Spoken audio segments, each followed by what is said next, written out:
Hello, in front of me I've got REMATCH. In this video I'll show you how to adjust your player card.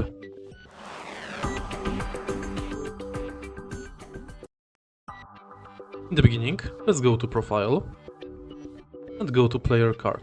Here you can change the pose,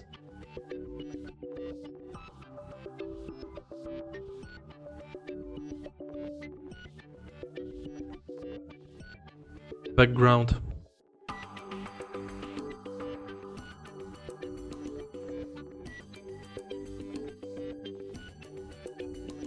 avatar,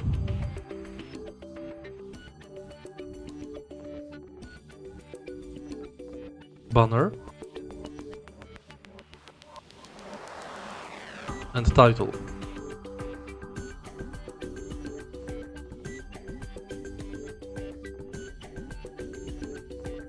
If you find this video helpful, please leave like, comment and subscribe.